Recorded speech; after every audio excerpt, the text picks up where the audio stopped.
नमस्कार दोस्तों, current affairs revision for prelim 2020 में आपका स्वागत है। मिसलेनियस करंट अफेयर्स का ये हमारा 11वां लेक्चर है।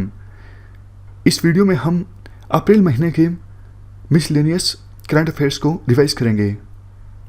डिस्कशन का फर्स्ट इंपॉर्टेंट आर्टिकल विभिन्न डिस्ट्रिक्ट्स को विभिन्न कैटेगरीज में डिवाइड करने से संबंधित है। देखो, कोविड-19 की महामारी से इफेक्टिवली निपटने के लिए सरकार ने विभिन्न डिस्ट्रिक्ट्स को 3 कैटेगरीज में डिवाइड किया है। पहली कैटेगरी है हॉटस्पॉट्स की, दूसरी नॉन हॉटस्पॉट्स डिस्ट्रिक्ट्स की और तीसरी ग्रीन जोन। हॉटस्पॉट की कैटेगरी में अभी 170 जिलों को डाला गया है। नॉन हॉटस्पॉट जिलों की कैटेगरी में अभी 207 जिलों को डाला गया है और ग्रीन जोन डिस्ट्रिक्ट्स की कैटेगरी में 359 डिस्ट्रिक्ट्स को डाला गया है। ये नंबर देखो चेंज होता रहेगा जैसे जैसे कोरोना वायरस के केसेस सामने आते हैं। मकसद क्या है विभिन्न जिलों को इन 3 कैटेगरीज में डालने का? मकसद देखो ये है कि जहां पर कोरोना वायरस के केस सामने नहीं आए हैं उनको लंबे समय तक लॉकडाउन में रखने का कोई फायदा नहीं है। वहां पे इकोनॉमिक एक्टिविटीज धीरे धीरे स्टार्ट होनी चाहिए और जहां पे कोरोना वायरस के केस सामने आए हैं ज़्यादा, वहां पर स्पेशल ध्यान देने की आवश्यकता है। सरकार को वहां पे कंटेनमेंट जोन इस्टेब्लिश करने की आवश्यकता है। सिंपल कहने का मतलब ये है, वन साइज फिट्स ऑल वाली जो अप्रोच है वो नहीं चल सकती। सरकार को अलग अलग जिलों के लिए अलग अलग अप्रोच अपनानी होगी। क्राइटेरिया क्या है किसी जिले को पर्टिकुलर कैटेगरी में डालने के लिए? देखो, हमारे देश में वो जिले जो इंडिया के टोटल केसेस में जिन्होंने 80% कंट्रीब्यूट किया है, उन जिलों को हॉटस्पॉट्स की कैटेगरी में डाला गया है। इसके अलावा किसी पर्टिकुलर स्टेट में वो डिस्ट्रिक्ट्स जो उस स्टेट के टोटल केसेस में 80% कंट्रीब्यूट करते हैं, उन्हें हॉटस्पॉट की कैटेगरी में डाला गया है। इसके अलावा अगर किसी डिस्ट्रिक्ट में 6 से ज़्यादा केसेस रिपोर्ट हुए हैं तो उन्हें भी हॉटस्पॉट की कैटेगरी में डाला गया है। और अगर किसी हॉटस्पॉट डिस्ट्रिक्ट में 15 केसेस से ज़्यादा रिपोर्ट हुए हैं तो समझा जाएगा उस डिस्ट्रिक्ट में कोविड-19 का आउटब्रेक देखने को मिल रहा है। इवन देखो, वो डिस्ट्रिक्ट्स जहाँ पे केसेस जो हैं 4 दिन से कम के समय में डबल हो जाते हैं, जैसे आज किसी डिस्ट्रिक्ट में केस हैं 4 और अगले 4 दिनों से पहले ही 3 दिनों में या फिर 2 दिनों में 8 केस हो गए, तो वो डिस्ट्रिक्ट भी रेड जोन की कैटेगरी में आएगा। दूसरी जो कैटेगरी है वो नॉन हॉटस्पॉट की है, उसे आप ऑरेंज जोन भी कह सकते हो। और तीसरी जो कैटेगरी है वो ग्रीन जोन। अगर देखो किसी हॉटस्पॉट डिस्ट्रिक्ट में 14 दिनों तक कोई केस नहीं सामने आता है कोविड-19 का, तो उसे ऑरेंज कैटेगरी में डाल दिया जाएगा, यानी नॉन हॉटस्पॉट की कैटेगरी में डाल दिया जाएगा। और अगर कोई डिस्ट्रिक्ट जो अभी फिलहाल नॉन हॉटस्पॉट की कैटेगरी में है, यानी ऑरेंज जोन में आता है, और 14 दिनों तक लगातार कोई कोविड-19 का केस नहीं सामने आता है, तो उस डिस्ट्रिक्ट को ग्रीन जोन की कैटेगरी में डाल दिया जाएगा। चलते हैं आगे। नेक्स्ट आर्टिकल कोविड-19 टास्क फोर्स से संबंधित है। देखो, इस आर्टिकल को डिस्कस करने से पहले एक चीज़ आपको याद दिला दूं, पिछले हफ्ते हमने कवच इनिशिएटिव के बारे में डिस्कस किया था। कवच इनिशिएटिव में क्या था, उन एनजीओज को या फिर कंपनीज को सपोर्ट प्रोवाइड की जा रही थी जो कि कोविड-19 से लड़ने के लिए कुछ एप्लीकेशंस मार्केट में लाना चाहते हैं। वो मास्क हो सकता है, वेंटिलेटर्स हो सकता है, मतलब कोई एक ऐसी चीज़, ऐसा प्रोडक्ट जिससे कोविड-19 के खिलाफ लड़ाई अच्छे ढंग से लड़ी जा सके। ऐसे एनजीओज को और कंपनीज को सपोर्ट प्रोवाइड की जा रही थी कवच इनिशिएटिव में। अब देखो, ये जो कोविड-19 टास्क फोर्स है, इसका भी काम ऑलमोस्ट वही है जो कवच इनिशिएटिव में था। ये जो टास्क फोर्स है ये क्या करेगी, देखेगी एकेडमिया में, एनजीओज में, स्टार्टअप्स में, लैब्स में, इंडस्ट्री में अगर किसी ने ऐसी कैपेबिलिटी को डेवलप किया है, ऐसा प्रोडक्ट डेवलप किया है जिससे कोविड-19 की महामारी से बेहतर ढंग से लड़ा जा सके। जैसे देखो, अगर कोई स्टार्टअप या फिर कोई कंपनी बढ़िया प्रोटेक्टिव गियर बना रही है, सैनिटाइज़र बना रही है, स्क्रीनिंग करने के लिए अफोर्डेबल किट बना रही है, या फिर काम चल रहा है, वेंटिलेटर, ऑक्सीजनेटर, ये सारी चीज़ें, अगर कोई कंपनी ने या तो प्रोडक्ट डेवलप कर लिया है, उसे थोड़ा बड़े स्केल पे ले जाने की आवश्यकता है, या फिर प्रोडक्ट डेवलप करने वाली है लेकिन फंड की कमी है, तो ऐसी स्टार्टअप्स को, एनजीओज को, ऑर्गेनाइजेशंस को आइडेंटिफाई करके सपोर्ट प्रोवाइड की जाएगी। और आइडेंटिफाई करने का जो काम है वो दिया गया है इस कोविड-19 टास्क फोर्स को। आसान शब्दों में बोलूं, इस टास्क फोर्स को काम ये दिया गया है कि आप उन एनजीओज की, स्टार्टअप्स की या फिर कंपनीज की पहचान कीजिए जो अच्छा प्रोडक्ट अभी डेवलप कर रहे हैं और उन प्रोडक्ट्स का इस्तेमाल किया जा सकता है कोविड-19 की महामारी के अगेंस्ट। अब मुझे एक चीज़ ये समझ में नहीं आई, ये टास्क फोर्स जो गठित की गई है ये कवच इनिशिएटिव से अलग है क्या? मतलब अगर सर्च हम करते हैं तो दोनों इनिशिएटिव्स के बीच कोई लिंक जैसा आर्टिकल मिला नहीं।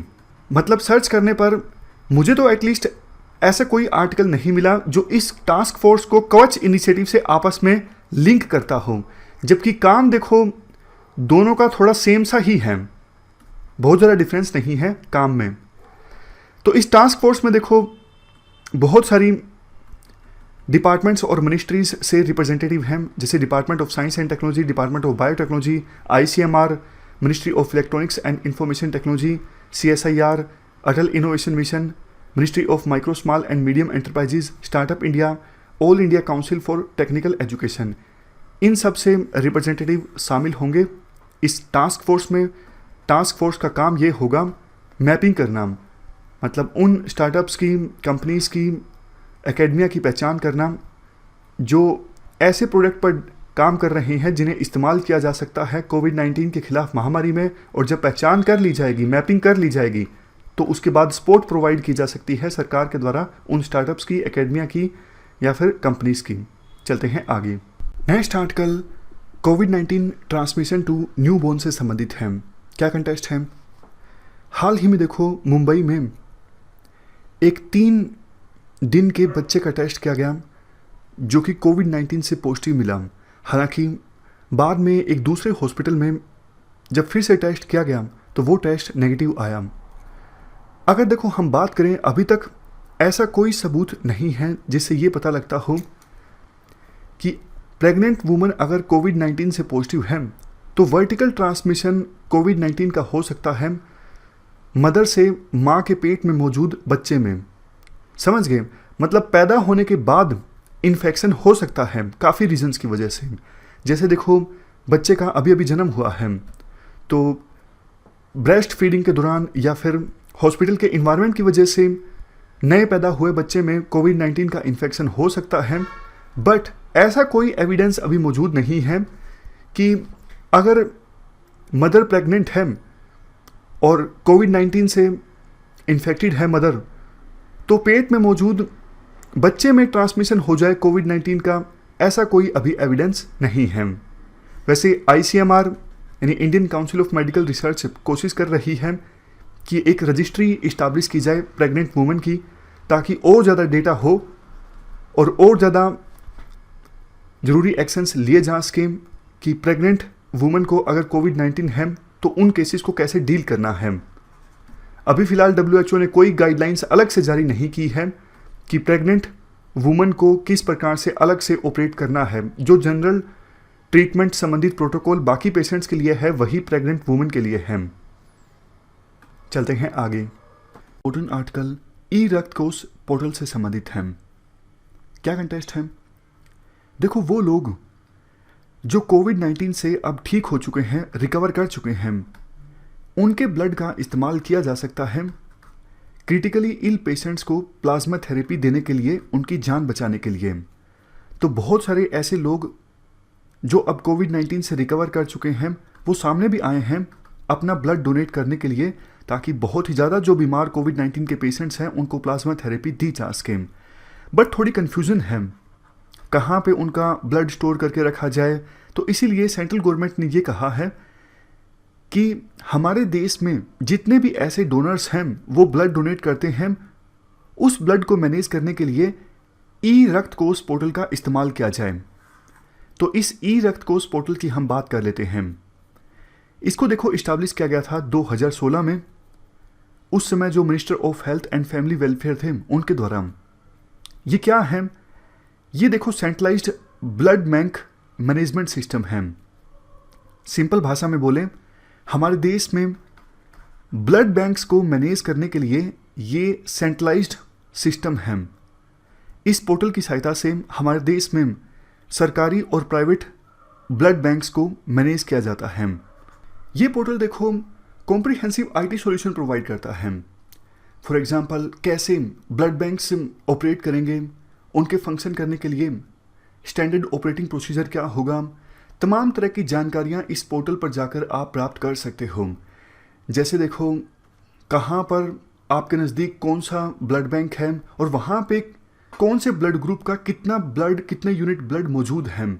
तो इसका बहुत सारा फ़ायदा होता है। फ़ायदा ये होता है कि एक्सीडेंट की सूरत में जल्दी से इंफॉर्मेशन प्राप्त की जा सकती है। टाइम बहुत ज़्यादा बच जाता है गोल्डन आवर्स में, यानी एक्सीडेंट के बाद का जो समय होता है वो गोल्डन आवर्स होते हैं।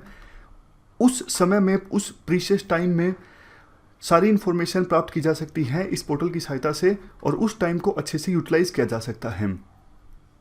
इसके अलावा भी देखो काफ़ी बार पहले क्या होता था, कुछ लोग मजबूरी का फ़ायदा उठा के ब्लड बेच देते थे, लेकिन अब ये चीज़ें कम होने लगी हैं क्योंकि इस पोर्टल पर सारी इन्फॉर्मेशन आसानी से प्राप्त की जा सकती है। तो लोगों के इमोशंस का फ़ायदा उठा के ब्लड को बेचना, ये सब चीज़ें अब पहले की अपेक्षाकृत नहीं होती, बहुत कम होती हैं। ये जो ई रक्त कोष पोर्टल है, ये drug and cosmetics act and national blood policy को इन्फोर्स करता है, स्टैंडर्ड्स एंड गाइडलाइंस को जारी करता है ब्लड को हमारे देश में प्रॉपरली मैनेज करने के लिए। इसके अलावा भी ई रक्त कोष पोर्टल में ब्लड डोनेशन लाइफ साइकिल की मैनेजमेंट से संबंधित काफ़ी सारे दूसरे कंपोनेंट्स भी शामिल हैं, जैसे biometric donor management system, blood grouping, TTI screening.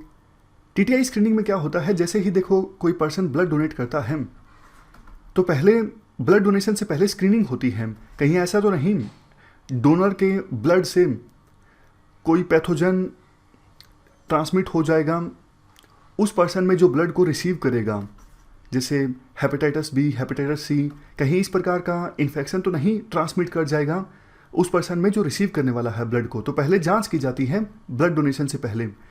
Antibody screening, centralised blood inventory management system, biomedical waste management system for disposal of discarded blood.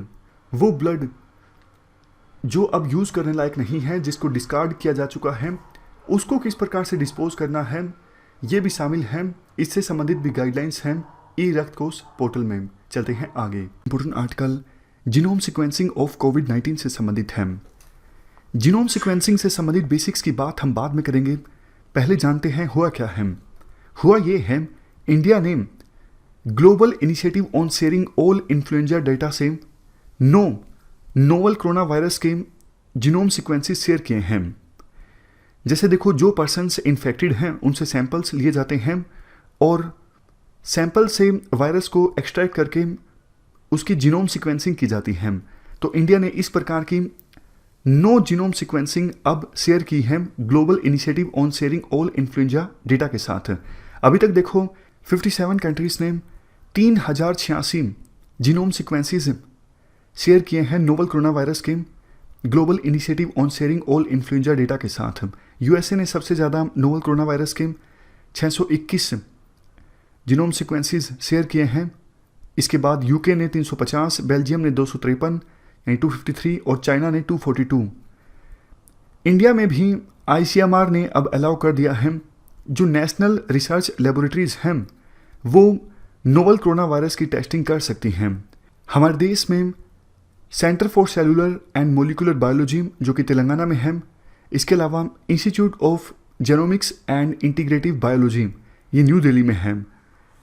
इन दोनों ही सेंटर्स ने इस नोवल कोरोना वायरस की सीक्वेंसिंग पे काम स्टार्ट कर दिया है। तो फ्यूचर में इंडिया के द्वारा नोवल कोरोना वायरस की और भी जीनोम सीक्वेंसेस शेयर किए जा सकते हैं। जीनोम सीक्वेंसिंग से देखो ये पता लग जाता है वायरस किस प्रकार से ह्यूमन बॉडी में सेल्स के साथ इंटरेक्ट करता है। अभी तक की स्टडी में देखो ये पाया गया है नोवल कोरोना वायरस में जो स्पाइक प्रोटीन है, ये प्रोटीन हेल्प करता है वायरस की ह्यूमन सेल्स में एंटर करने में और ह्यूमन सेल्स को इन्फेक्ट करने में।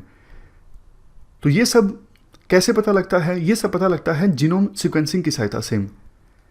और इंडिया ने अब जैसा अपना जीनोम सीक्वेंसिंग शेयर किया है वायरस के, तो ये पता लग जाएगा कि जो वायरस इंडिया में फैला हुआ है, मतलब ये सेम क्या वही स्ट्रेन है वायरस का, वही टाइप है जो चाइना में फैला था, या फिर नोवल कोरोना वायरस का कोई अलग टाइप है, तो ये भी पता लग जाता है। अब लास्ट में जीनोम सीक्वेंसिंग से संबंधित बेसिक्स को हम रिवाइज कर लेते हैं। ये साइंस एंड टेक का काफ़ी इंपॉर्टेंट टॉपिक है। इस पर पहले भी यूपीएससी ने क्वेश्चन पूछे हैं और फ्यूचर में भी पूछे जा सकते हैं। बेसिक्स के साथ शुरुआत करते हैं। डीएनए का फुल फॉर्म क्या होता है? Deoxy ribonucleic acid. डीएनए में किसी भी लिविंग ऑर्गेनिज्म की जेनेटिक इंफॉर्मेशन स्टोर होती है। कई बार आपने देखा होगा डीएनए का इस्तेमाल किया जाता है ये पता लगाने के लिए कि चाइल्ड का फादर कौन है, क्योंकि चाइल्ड और फादर का जो डीएनए है वो सेम होता है, जेनेटिक इंफॉर्मेशन सेम होती है। अगर डीएनए में किसी प्रकार का डिस्टोर्शन या फिर म्यूटेशन नहीं हुआ है, डीएनए सेल में न्यूक्लियस के अंदर मिलता है। हमारी बॉडी देखो छोटे छोटे सेल से मिलकर बनी हुई है और डीएनए सेल के न्यूक्लियस के अंदर मिलता है और ये एक प्रकार का पॉलीमर होता है। पॉलीमर मिलकर बना होता है न्यूक्लियोटाइड से, और न्यूक्लियोटाइड्स 3 चीजों से मिलकर बना होता है। देखो ज्यादा कॉम्प्लेक्स नहीं है, बिल्कुल आसान है। डीएनए एक प्रकार का पॉलीमर होता है और ये पॉलीमर न्यूक्लियोटाइड से मिलकर बना होता है। और न्यूक्लियोटाइड में मेनली 3 चीजें होती हैं, एक सिंपल सुगर, एक फॉस्फेट ग्रुप और एक नाइट्रोजन बेस। अब देखो नाइट्रोजन बेस जो होते हैं वो 4 प्रकार के होते हैं। कौन कौन से 4 प्रकार के होते हैं? सबसे पहले adenine, thymine, guanine and cytosine. 4 प्रकार के ये नाइट्रोजन बेस होते हैं। अब यहां पे काफी इंपॉर्टेंट बात आती है। देखो नाइट्रोजन बेसिस का ऑर्डर क्या होगा डीएनए में, ये डिसाइड करेगा हमारा जेनेटिक कोड कैसे होगा। फिर से बोलता हूं, डीएनए न्यूक्लियोटाइड से मिलकर बना होता है और न्यूक्लियोटाइड मेनली 3 चीजों से मिलकर बना होता है। सबसे पहले सुगर, दूसरे नंबर पे फॉस्फेट ग्रुप और तीसरे नंबर पे नाइट्रोजन बेसिस। 4 प्रकार के होते हैं नाइट्रोजन बेसिस। सबसे पहले adenine, thymine, guanine and cytosine. अब देखो हमारे शरीर में ये जो नाइट्रोजन बेसिस हैं, इनका ऑर्डर क्या होगा? पहले ए आएगा, टी आएगा, जी आएगा, सी आएगा। ऑर्डर क्या होगा वो डिसाइड करेगा हमारा जेनेटिक कोड क्या होगा। ये देखो ऑर्डर इस प्रकार से, पहले एडेनिन, फिर गुआनिन, थियानिन, साइटोसिन। ये जो ऑर्डर होता है नाइट्रोजन बेसिस का, वो डिसाइड करता है हमारे शरीर का जेनेटिक कोड कैसे होगा। ये बहुत इंपॉर्टेंट बात है। अब जीनोम देख लीजिए, जीनोम क्या होता है? जीनोम का मतलब होता है किसी ऑर्गेनिज्म के कंप्लीट डीएनए और जीन्स की इंफॉर्मेशन। मेरी बॉडी के डीएनए की सारी इंफॉर्मेशन और सारे जीन्स की इंफॉर्मेशन एक जगह रख दीजिए, वो मेरी बॉडी का जीनोम हो जाएगा। तो डीएनए की इंफॉर्मेशन की सहायता से, यानी जीनोम की सहायता से हम किसी बॉडी को डेवलप भी कर सकते हैं और मेंटेन भी कर सकते हैं। इवन जेनेटिक डिसऑर्डर्स को भी ठीक किया जा सकता है जीनोम की सहायता से। देखो जीनोम अगर आपको समझ में ना आया हो तो आप एक सिंपल बॉक्स का एग्जांपल ले लीजिए। मान लीजिए एक बॉक्स है, बॉक्स के अंदर काफी सारे पेन हैं, कोई हरे रंग का है, कोई नीले रंग का है, कोई छोटा है, कोई बड़ा है, और कुछ पेन ऊपर लगे हैं, कौन से नीचे लगे हैं बॉक्स के अंदर, कुछ पेन बॉक्स में आगे लगे हैं, कई पेन पीछे लगे हैं। सारी की सारी ये इंफॉर्मेशन कि कितने पेन हरे हैं, कितने पेन नीले हैं, कौन सा पेन डिफेक्टिव है, कौन सा पेन बॉक्स में सबसे नीचे नीचे लगा है, कौन सा पेन बॉक्स में सबसे ऊपर लगा है, वो सारी इंफॉर्मेशन बॉक्स का जीनोम हो जाएगा। ठीक उसी प्रकार से हमारी बॉडी का जीनोम क्या है? डीएनए के बारे में और जीन्स के बारे में कंप्लीट इंफॉर्मेशन। अब देखो जीनोम सीक्वेंसिंग क्या होती है। अभी हमने डिस्कस किया कि जीनोम की सहायता से किसी बॉडी को डेवलप भी किया जा सकता है, मेंटेन किया जा सकता है और जेनेटिक डिसऑर्डर्स को रेक्टिफाई भी किया जा सकता है। लेकिन देखो genome complete set of information होती है डीएनए के बारे में। अब ये इंफॉर्मेशन छोटी मोटी नहीं होती। ऐसा नहीं कि डॉक्टर देख के ही बता दे अच्छा ये आपका जीनोम है, कि हाँ यहां पे आपका जेनेटिक डिसऑर्डर है, ठीक कर देंगे। नहीं नहीं, ऐसा नहीं होता। बहुत ज्यादा बड़ा होता है जीनोम, क्योंकि डीएनए बहुत ज्यादा है। डीएनए अभी हमने डिस्कस किया कि न्यूक्लियोटाइड से मिलकर बना होता है और न्यूक्लियोटाइड 3 चीजों से मिलकर बना होता है। उसमें एक चीज है नाइट्रोजन बेस, और नाइट्रोजन बेस 4 प्रकार का होता है, एडेनाइन, थाइमिन, गुआनिन, साइटोसिन। और ये नाइट्रोजन बेसिस का ऑर्डर क्या होता है, सीक्वेंसिंग क्या होती है, वो डिसाइड करता है हमारी बॉडी का जेनेटिक कोड क्या होगा। लेकिन हमारी बॉडी में 3 बिलियन बेसिस हैं, 3 बिलियन नाइट्रोजन बेसिस है हमारी बॉडी में। तो जीनोम का मतलब है इन 3 बिलियन बेसिस के बारे में इंफॉर्मेशन, और उसके बाद अलावा भी कौन सा पहले आएगा, कौन से बाद में आएगा। तो खुद सोच के देखिए कि जीनोम जो होगा कितना बड़ा होगा हमारी बॉडी का।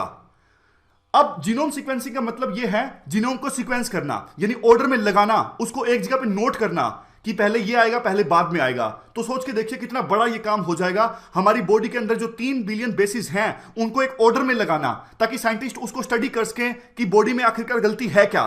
तो ये तो ऑब्वियस ही बात है, नोटबुक में तो सीक्वेंसिंग हो नहीं सकेगी 3 बिलियन बेसिस की सीक्वेंसिंग की, तो ये कंप्यूटर में ही होगा। तो बहुत बड़ा प्रोजेक्ट हो जाता है ये जीनोम सीक्वेंसिंग का। लेकिन एक बार हमारी बॉडी के जीनोम की सीक्वेंसिंग हो जाए तो इसके काफी सारे फायदे हो सकते हैं। फायदे क्या क्या हो सकते हैं वो हम अभी डिस्कस करेंगे। ये सब हमने बेसिक्स डिस्कस किया। एक बात यहां पे ध्यान देने वाली ये है, अब तो देखो टेक्नोलॉजी काफी ज्यादा डेवलप हो गई है। किसी पर्सन के जीनोम सीक्वेंसिंग में अब $1000 का खर्चा आता है और बहुत सारा कंपटीशन है इस क्षेत्र में। आने वाले समय में किसी पर्सन की जीनोम सीक्वेंसिंग करना और भी ज्यादा सस्ता हो जाएगा। तो सबसे पहला एडवांटेज किसी पर्सन की जीनोम सीक्वेंसिंग का यह होता है कि डॉक्टर्स के द्वारा किसी पर्सन के जीनोम को स्टडी करने के बाद पर्सनलाइज्ड मेडिसिन डेवलप की जा सकती है। डॉक्टर देखेंगे कि यहां पे जेनेटिक कोड में यहां पे गड़बड़ है, तो उसी हिसाब से पर्सनलाइज्ड मेडिसिन डेवलप की जा सकती है उस पर्सन के लिए। और ये पर्सनलाइज्ड मेडिसिन काफी ज्यादा इफेक्टिव होंगी एज कंपेयर टू दूसरी मेडिसिन से। और देखो दूसरा एडवांटेज ये है क्रिस्पर, जो कि एक जीन एडिटिंग टेक्निक है। अब देखो डॉक्टर्स किसी पर्सन के जीनोम सीक्वेंसिंग के बाद उस पर्सन के जीनोम को स्टडी करेंगे और देखेंगे कि कहां पे उस पर्सन के अगर कोई जेनेटिक डिसऑर्डर है तो कहां पे जीन्स में म्यूटेशन है। तो जीन एडिटिंग की सहायता से जीनोम सीक्वेंसिंग के बाद उस पर्सन का जीनोम स्टडी करना आसान हो जाएगा। और जहां पे जीन्स में म्यूटेशन है जिनकी वजह से जेनेटिक डिसऑर्डर है, उन जीन्स को बदला जा सकता है क्रिस्पर जीन एडिटिंग की सहायता से। समझ गए? ये दूसरा एडवांटेज है। तो इस प्रकार से हमने जीनोम सीक्वेंसिंग को रिवाइज किया। Important article Google fund for journalist से संबंधित है। क्या कंटेस्ट है? गूगल ने देखो एक इमरजेंसी फंड लॉन्च किया है लोकल न्यूज़ आउटलेट्स की हेल्प करने के लिए, ताकि ये जो लोकल न्यूज़ आउटलेट्स हैं वो अपने ऑपरेशंस चला सकें। लोकल न्यूज़ आउटलेट्स जो लोकल कम्युनिटी को ओरिजिनल न्यूज़ प्रोवाइड करते हैं, इन्हें देखो कोविड-19 की महामारी के कारण काफ़ी मुश्किलों का सामना करना पड़ रहा है। क्योंकि देखो ये जो लोकल न्यूज़ आउटलेट्स हैं ये एडवर्टाइजमेंट के आधार पर चलते हैं। एडवर्टाइजमेंट से इन्हें रेवेन्यू हासिल होता है और ये अपने ऑपरेशंस चला पाते हैं। बट आपको पता है कोविड-19 की वजह से 40 दिन तक तो लॉकडाउन रहेगा, तो इकोनॉमिक एक्टिविटीज़ नहीं हो रही हैं, इनका एडवर्टाइजमेंट रेवेन्यू बुरी तरह से प्रभावित हुआ है। इसी वजह से गूगल अब आगे आया है इन लोकल न्यूज़ आउटलेट्स की हेल्प करने के लिए। ये अपने ऑपरेशंस चला सके और लोकल कम्युनिटी को ओरिजिनल न्यूज़ कंटिन्यूस बेसिस पर प्रोवाइड कर सके। चलते हैं आगे। नेक्स्ट आर्टिकल जून एल्मीडा के बारे में है। ये देखो यूके बेस्ड वीरोलॉजिस्ट हैं।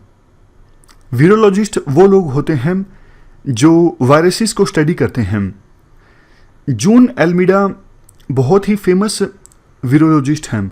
इन्होंने देखो सबसे पहली बार ह्यूमन कोरोना वायरस को देखा था और इन्होंने ही सबसे पहली बार रूबेला वायरस को देखा था। इन्होंने और भी काफ़ी सारे अच्छे अच्छे काम किए हैं।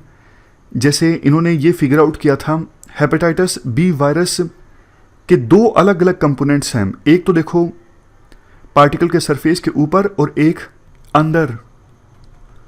इसके अलावा देखो इन्होंने इलेक्ट्रॉन माइक्रोस्कोपी की टेक्निक भी डेवलप की और इस टेक्निक का काफ़ी इस्तेमाल होता है वायरल डायग्नोसिस के लिए, यानी वायरल इन्फेक्शन का पता लगाने के लिए। 1979 में WHO ने एक मैनुअल तैयार किया था रैपिड लेबोरेटरी वायरल डायग्नोसिस के लिए। मतलब कैसे लेबोरेटरी में वायरल इन्फेक्शन का पता लगाया जा सकता है, डिटेक्ट किया जा सकता है। इस संदर्भ में ये मैनुअल था और इस मैनुअल में भी जून एल्मीडा ने अपना कंट्रीब्यूशन दिया था। 1967 में एल्मीडा ने B814 के सैंपल्स को कलेक्ट किया और माइक्रोस्कोप की सहायता से इस वायरस के सैंपल्स को देखने का प्रयास किया और जिस टेक्निक का इस्तेमाल किया गया वो था इलेक्ट्रॉन माइक्रोस्कोपी। इन्होंने माइक्रोस्कोप में जो सैंपल्स देखे B814 वायरस के, नाम दिया गया उन सैंपल्स को कोरोना वायरस। क्योंकि देखो वायरस के ऊपर इस प्रकार से काफ़ी उभार बने हुए थे, जैसे क्राउन होता है, सर का जो ताज होता है, ताज पे भी इस प्रकार के आपने देखा होगा उभार बने होते हैं। उसी प्रकार से वायरस के ऊपर भी इस प्रकार के थोड़े उभार बने हुए थे, क्राउन टाइप की शेप थी वायरस की। तो इन्होंने नाम दिया उस वायरस को कोरोना वायरस। और एक साल बाद 1968 में इस नाम को एक्सेप्ट भी कर लिया गया। हम इसके बारे में भी जान लेते हैं थोड़ा सा। B814 ये देखो फर्स्ट ह्यूमन कोरोना वायरस था जो कि देखा गया था सबसे पहली बार किसके द्वारा? जून एल्मीडा के द्वारा। अभी भी हमने डिस्कस किया, लेकिन इसको डिस्कवर पहले ही कर लिया गया था 1965 में scientist DJ Tyrell and ML ब्योने के द्वारा। इन्होंने ह्यूमन बींग्स में कैसे इस वायरस को डिस्कवर किया? देखो, एक मेल चाइल्ड जिसने कॉमन कोल्ड के साइंस एंड सिम्टम्स को शो किया था, तो उस मेल चाइल्ड के नेसल वेसिंग्स में से ये वायरस आइसोलेट किया गया था इन दोनों साइंटिस्ट के द्वारा, DJ टायरल एंड ML ब्योने। तो अगर UPSC पूछती है, ये फर्स्ट कोरोना वायरस है जो कि ह्यूमन बींग्स में आइडेंटिफाई किया गया था। तब से लेके अभी तक कोरोना वायरस के 31 एडिशनल स्ट्रेन्स यानी अलग अलग टाइप्स को रिकवर किया जा चुका है। वैसे मैं आपको फिर से एक बार बता देता हूं ताकि कोई कंफ्यूजन ना रहे। देखो, इन दोनों साइंटिस्ट ने B814 वायरस को डिस्कवर किया था 1965 में, लेकिन 2 साल बाद इस वायरस को सबसे पहली बार देखा इलेक्ट्रॉन माइक्रोस्कोप की सहायता से जून एल्मीडा ने। और जब माइक्रोस्कोप की सहायता से इस वायरस को देखा गया तो देखा कि वायरस के ऊपर इस प्रकार से उभार है, नाम दिया गया कोरोना वायरस से। 1 साल बाद उस नाम को एक्सेप्ट कर लिया गया। इन साइंटिस्ट ने डिस्कवर किया था लेकिन देखा नहीं था इस वायरस को। जून एल्मीडा ने पहली बार देखा इस वायरस को और नाम भी दिया कोरोना वायरस। नेक्स्ट आर्टिकल केंद्रीय भंडार के बारे में है। क्या कंटेस्ट है? केंद्रीय भंडार ने कोविड-19 की महामारी की सिचुएशन में 2200 एसेंशियल किट्स तैयार की वेरियस जरूरतमंद फैमिलीज को डिस्ट्रीब्यूट करने के लिए। हर एक एसेंशियल किट में 9 आइटम्स हैं, जैसे देखो राइस, गेहूं का आटा, दाल, कुकिंग ऑयल, पोहा, साल्ट, नहाने का साबुन, डिटर्जेंट और उसके बाद बिस्किट्स। ये 9 चीज़ें होती हैं हर एक एसेंशियल किट में और एसेंशियल किट्स दी जाएंगी जरूरतमंद लोगों को। हम बात करें केंद्रीय भंडार के बारे में, ये central government employees consumer cooperative society limited है। कोऑपरेटिव सोसाइटी का क्या मतलब होता है? जब देखो इंडिविजुअल्स एक साथ आते हैं अपनी कॉमन ज़रूरतों की पूर्ति के लिए, तो उसे कोऑपरेटिव सोसाइटी कहा जाता है। मतलब जैसे मैं आपको एग्जांपल देता हूँ, एक गांव में काफ़ी सारे किसान हैं, वो खेती करते हैं और अलग अलग ढंग से अपनी फसल को मार्केट में बेचने के लिए जाते हैं।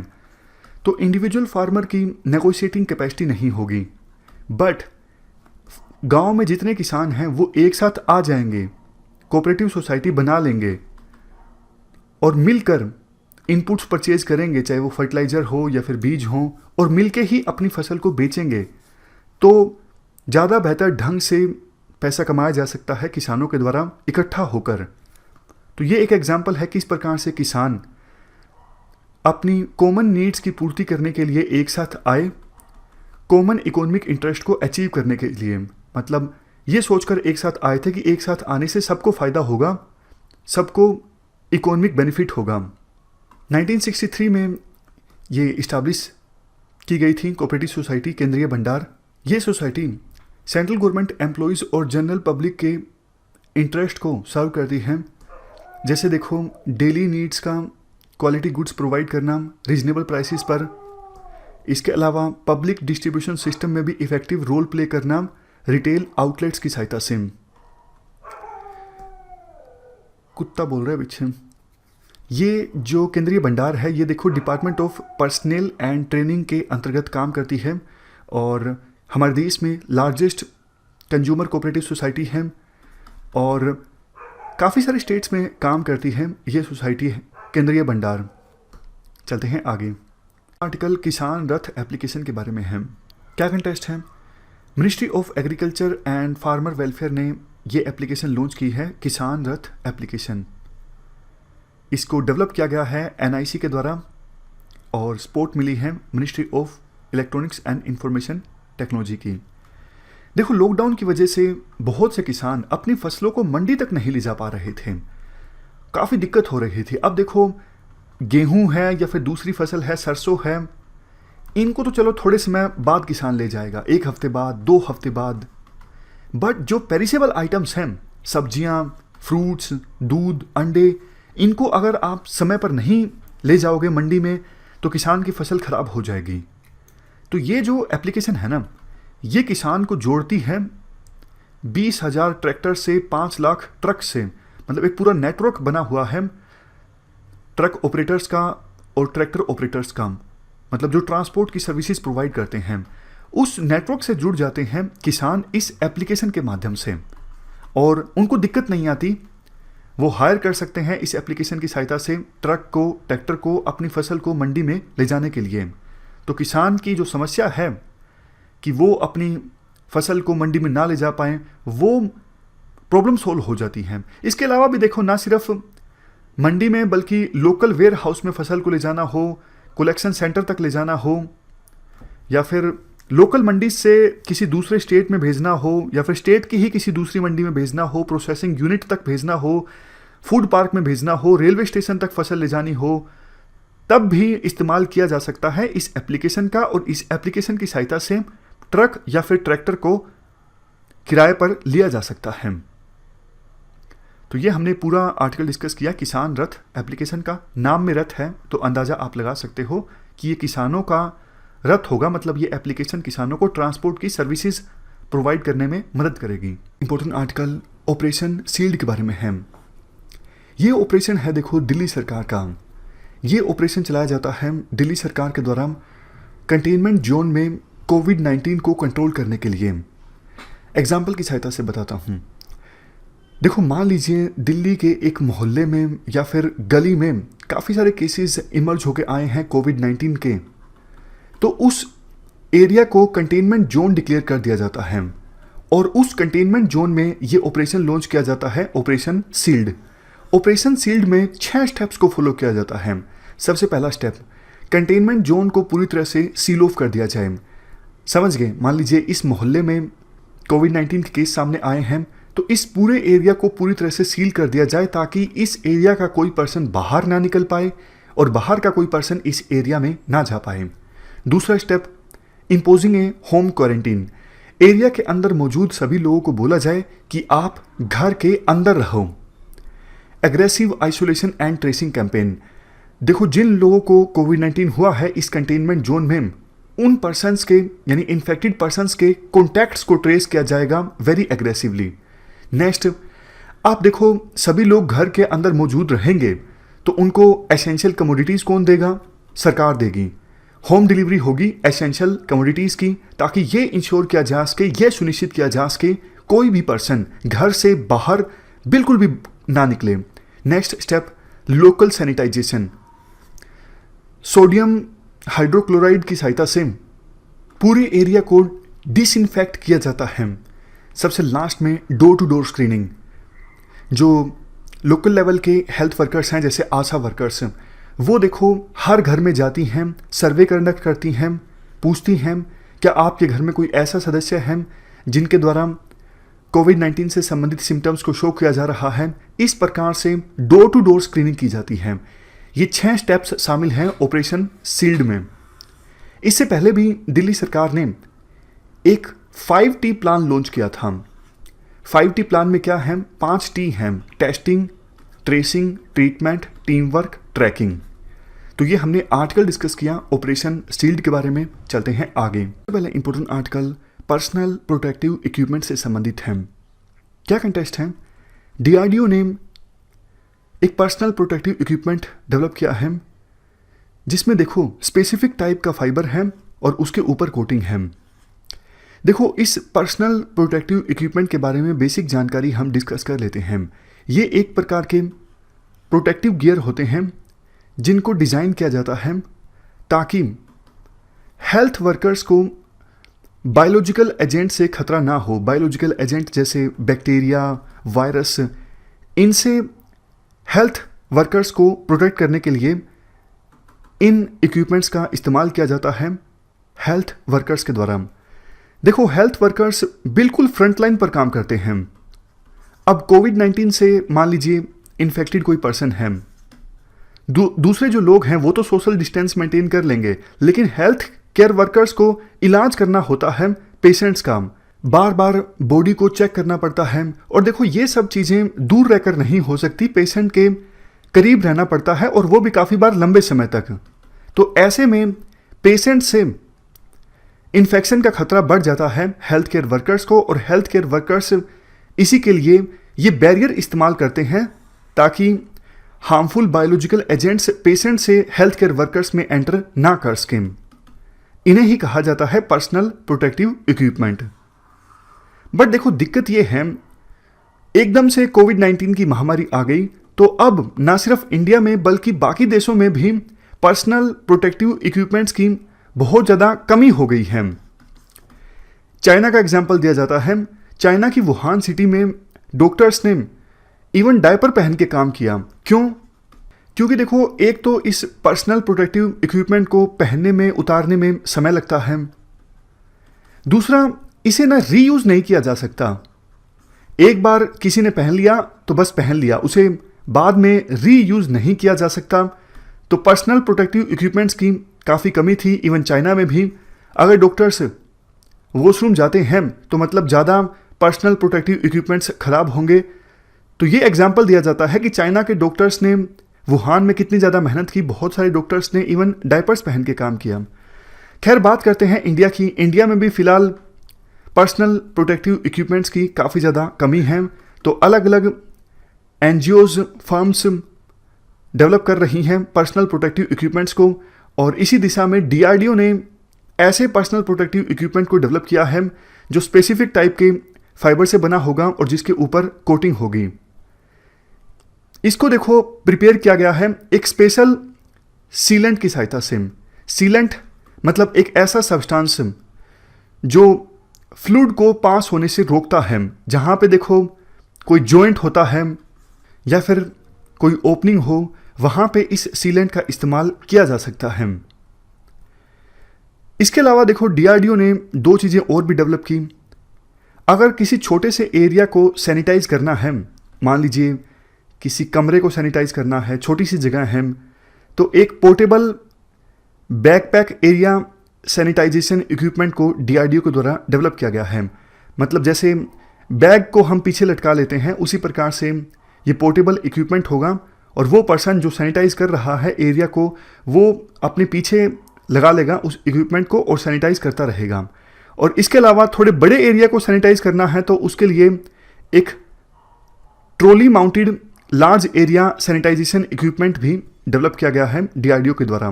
मतलब 4 पहियों की ट्रॉली होगी, उसके अंदर सैनिटाइज़र होगा और ट्रॉली आगे चलती जाएगी और सैनिटाइजेशन आगे आगे होती जाएगी जैसे जैसे ट्रॉली आगे चलेगी। डीआरडीओ ने ये सब चीज़ें डेवलप की हैं। डीआरडीओ आपको पता है गवर्नमेंट ऑफ इंडिया की एजेंसी है, हेडक्वार्टर न्यू दिल्ली में है, काम है मिलिट्री रिसर्च एंड डेवलपमेंट। चलते हैं आगे। नेक्स्ट आर्टिकल किस्सा खवानी बाजार मैसेकर के बारे में है। क्या कंटेस्ट है? इस मैसेकर को यानी नरसंहार को 90 साल पूरे हो चुके हैं। पहले इस मैसेकर के बारे में हम जानकारी डिस्कस करते हैं, उसके बाद खुदाई खिदमतकार मूवमेंट के बारे में जानेंगे। अब्दुल गफ्फार खान, जिन्हें बादशाह खान के नाम से भी जाना जाता है, इन्हें और इनके दूसरे खुदाई खिदमतकार मूवमेंट के लीडर्स को गिरफ्तार किया गया था 23 अप्रैल 1930 को ब्रिटिश पुलिस के द्वारा, क्योंकि उन्होंने नॉर्थ वेस्टर्न फ्रंटियर प्रोविंस जो आज के समय में पाकिस्तान में है, इस नॉर्थ वेस्टर्न फ्रंटियर प्रोविंस के उत्मांजई टाउन में एक स्पीच दी थी। तो इस स्पीच देने के बाद ब्रिटिश पुलिस ने उन्हें उनके साथी लीडर्स के साथ गिरफ्तार किया था। तो इसके बाद उत्मांजाई टाउन में और आसपास के इलाकों में प्रोटेस्ट स्टार्ट हो गया। इवन पेशावर में भी प्रोटेस्ट हुआ। पेशावर में देखो एक बाजार है, किस्सा खवानी बाजार, यहाँ पर बहुत सारे प्रोटेस्टर इकट्ठा हो गए थे अब्दुल गफ्फार खान के अरेस्ट के बाद। तो ब्रिटिश सोल्जर्स यहाँ पर आए, पुलिस भी आई ताकि क्राउड को डिस्पर्स किया जा सके, लेकिन क्राउड हटने का नाम नहीं ले रही थी। तो जैसा देखो जलियांवाला बाग में हुआ, मतलब गोलियां नहीं चलाई थी, लेकिन यहाँ पर बाजार में जो ब्रिटिश के सोल्जर्स आए थे उन्होंने आर्मी व्हीकल्स को चढ़ा दिया इनके ऊपर, प्रोटेस्टर्स के ऊपर। बहुत सारे प्रोटेस्टर्स की डेथ हो गई थी, समझ गए। जलियांवाला बाग में तो गोलियां चलाई थी, यहाँ पर गाड़ी के नीचे आ गए बहुत सारे, आर्मी व्हीकल्स के नीचे बहुत सारे लोग आ गए थे और उनकी डेथ हो गई थी। तो इस मैसेकर को अब 90 साल पूरे हो चुके हैं। हम खुदाई खिदमतकार के बारे में डिस्कस कर लेते हैं। यूपीएससी क्वेश्चन पूछती है खुदाई खिदमतकार मूवमेंट के बारे में। ये देखो, नॉन वायलेंट मूवमेंट थी आज़ादी के लिए। इंडियन सब कॉन्टिनेंट में ब्रिटिशर्स ने कब्जा करके रखा था, तो इसी के अगेंस्ट ये मूवमेंट थी खुदाई खिदमतकार मूवमेंट। इसको लीड किया जा रहा था अब्दुल गफ्फार खान के द्वारा। ये पाश्तून फ्रीडम फाइटर थे जिन्हें बादशाह खान के नाम से भी जाना जाता है। इनको अरेस्ट किया गया था 1929 में। बाद में खुदाई खिदमतकार के लीडर्स ने इंडियन नेशनल कांग्रेस को ज्वाइन कर लिया था, तो इससे मुस्लिम लीग काफ़ी नाराज हो गई थी। एक इंपॉर्टेंट फैक्ट, खुदाई खिदमतकार के जो वॉलंटियर्स हैं उन्हें रेड शर्ट्स के नाम से भी जाना जाता है, क्योंकि ये यूनिफॉर्म पहना करते थे लाल कलर की। तो ये हमने खुदाई खिदमतकार के बारे में जाना। चलते हैं आगे। Next article remote patient health monitoring system के बारे में है। देखो, जो हेल्थ वर्कर्स कोविड-19 से सफ़र कर रहे पेशेंट्स का इलाज करते हैं, उनको हमेशा इन्फेक्शन का खतरा रहता है, डर रहता है कहीं कोविड-19 के पेशेंट से वायरस जो है वो ट्रांसमिट ना कर जाए फ्रंटलाइन पर काम कर रहे हेल्थ वर्कर्स में। तो इस चीज़ को एड्रेस करने के लिए भारत इलेक्ट्रॉनिक्स लिमिटेड ने ऋषिकेश एम्स के साथ मिलकर remote patient health monitoring system develop किया है। ये देखो, कोई नया कंसेप्ट नहीं है, बहुत से देशों में इसका इस्तेमाल होता है। इस remote patient health monitoring system की सहायता से दूर रहकर भी जो हेल्थ वर्कर्स हैं वो पेशेंट के पैरामीटर्स को, हेल्थ संबंधित पैरामीटर्स को मॉनिटर कर सकते हैं। जैसे कि देखो, temperature, pulse rate, saturated oxygen level, respiration rate, ये सब चीज़ें नॉन इन्वेसिव सेंसर्स की सहायता से, मतलब ऐसा नहीं कि कुछ आप बॉडी के अंदर सुई वगैरह डाल रहे हो, नॉन इन्वेसिव सेंसर्स की सहायता से भी पेशेंट के ये सब इंडिकेटर्स दूर रहकर भी हेल्थ वर्कर्स के द्वारा मॉनिटर किए जा सकते हैं। जैसे देखो, मान लीजिए ये पेशेंट है, ये घर पर है या फिर हॉस्पिटल में किसी कमरे में है, तो ये नॉन इन्वेसिव सेंसर जो है ये सारा डेटा हेल्थ वर्कर्स को प्रोवाइड करेगा जो कि दूर बैठे हैं, अभी फिलहाल पेशेंट के पास नहीं है। पहले ये सारा डेटा जाएगा एक सेंटर पे, यहाँ पर देखो आप, centralised command and control centre. ये कहाँ पर है? ये क्लाउड पर होगा, मतलब सब कुछ इंटरनेट की सहायता से होगा। क्लाउड पर इस सेंटर का डेटा होगा, तो पेशेंट का सारा जो डेटा है वो इस सेंटर में रेगुलर बेसिस पे अपडेट होता रहेगा और यहीं से डेटा को देखा जा सकेगा हेल्थ वर्कर्स के द्वारा। उसी के हिसाब से पेशेंट्स को इंस्ट्रक्शंस दी जा सकती हैं। तो अभी काफ़ी ज़्यादा जो डिमांड है पीपीई की, पर्सनल प्रोटेक्टिव इक्विपमेंट की, ये डिमांड थोड़ी कम हो जाएगी अगर बड़े स्केल पर इस remote patient health monitoring system का इस्तेमाल किया जाता है। क्योंकि देखो, पेशेंट का डेटा लेने के लिए पेशेंट के करीब जाना ही नहीं पड़ेगा, दूर से ही पेशेंट का डेटा मिल जाएगा और उसी के अकॉर्डिंग हेल्थ वर्कर्स के द्वारा इंस्ट्रक्शंस दी जा सकेंगी पेशेंट्स को। तो ये हमने आर्टिकल डिस्कस किया remote patient health monitoring system के बारे में। इसको डेवलप किया गया है Bharat electronics limited and AIIMS Rishikesh के द्वारा मिलकर। थोड़ा सा हम भारत इलेक्ट्रॉनिक्स लिमिटेड के बारे में भी जान लेते हैं। ये देखो, state owned aerospace and defence company है, पीएसयू है, जो कि मिनिस्ट्री ऑफ डिफेंस के अंतर्गत आता है। ये इंडियन आर्म्ड फोर्सेस के लिए इलेक्ट्रॉनिक प्रोडक्ट्स को डेवलप करता है। सरकार ने इसे नवरत्न का स्टेटस दिया हुआ है। ईवीएम और वीवीपैट मशीन्स भी भारत इलेक्ट्रॉनिक्स लिमिटेड के द्वारा ही डेवलप की गई हैं। चलते हैं आगे। आर्टिकल सत्यम प्रोग्राम के बारे में है। सत्यम का पूरा नाम है science and technology of yoga and meditation programme. ये प्रोग्राम देखो इनिशिएट किया गया है department of science and technology के द्वारा। Department of science and technology ने इस प्रोग्राम के बारे में कंसेप्चुलाइज किया था, यानी प्लान किया था 2015 में अपने कोग्निटिव साइंस रिसर्च इनिशिएटिव के तहत। एम क्या है सत्यम प्रोग्राम का? इस प्रोग्राम का एम देखो ये है इन्वेस्टिगेट करना योगा और मेडिटेशन का क्या इम्पैक्ट पड़ता है बॉडी पर, ब्रेन पर और माइंड पर। क्या योगा और मेडिटेशन से फिजिकल और मेंटल हेल्थ इंप्रूव होती है या फिर नहीं, वेलबींग सुनिश्चित होती है या फिर नहीं होती है तो कैसे, इन सब चीज़ों को इन्वेस्टिगेट किया जाएगा सत्यम प्रोग्राम के अंतर्गत। तो इस प्रोग्राम में देखो वो साइंटिस्ट या फिर एकेडमिशियन जो जानकार हैं, एक्सपर्ट हैं योगा और मेडिटेशन के, उनको इनवाइट किया गया है कि आप इस इनिशिएटिव में पार्टिसिपेट कीजिए। इवन वो लोग जो योगा और मेडिटेशन को प्रैक्टिस करते हैं उनको भी एनकरेज किया जाएगा इस प्रोग्राम के अंतर्गत कि वो एकेडमिक और रिसर्च इंस्टीट्यूशंस के साथ कोलैबोरेट करें। देखो ये प्रोजेक्ट चलेगा 3 साल तक, मैक्सिमम 3 साल तक ये प्रोजेक्ट चलेगा। और सत्यम प्रोग्राम के अंतर्गत department of science and technology ने हाल ही में प्रपोजल्स इनवाइट किए ये स्टडी करने के लिए कि किस प्रकार से योगा और मेडिटेशन जो है वो सहायक सिद्ध हो सकता है कोविड-19 और दूसरे वायरसेस से लड़ने में। तो हमने आर्टिकल डिस्कस किया सत्यम प्रोग्राम के बारे में। चलते हैं आगे। Next article state disaster risk management fund से संबंधित है। क्या कंटेस्ट है? Union minister of home affair ने अप्रूवल दे दिया है कि state disaster risk management fund के अंतर्गत विभिन्न राज्यों को 11,092 करोड़ रुपए दे दिए जाएं ताकि विभिन्न राज्य इस फंड की सहायता से अपने अपने राज्य में कोविड-19 महामारी से अच्छे से लड़ सकें, इस महामारी से लड़ने के लिए आवश्यक स्टेप्स ले सकें। ये जो फंड एलोकेट किए गए हैं स्टेट्स को, ये एलोकेट किए गए हैं 15वें फाइनेंस कमीशन की रिकमेंडेशन पर। इस फंड के बारे में 2 इंपॉर्टेंट चीज़ें। अगर देखो किसी स्टेट में कोई नोटिफाइड डिजास्टर आता है तो ऐसी सिचुएशन में विक्टिम्स को राहत पहुंचाने के लिए या फिर डिजास्टर से निपटने के लिए जो खर्चा होता है उसका वहन किया जा सकता है उस स्टेट के द्वारा इस स्टेट डिजास्टर फंड की सहायता से। समझ गए? मतलब नोटिफाइड डिजास्टर आता है तो ये प्राइमरी फंड अवेलेबल होता है स्टेट गवर्नमेंट्स के पास डिजास्टर से निपटने के लिए और विक्टिम्स को राहत पहुंचाने के लिए।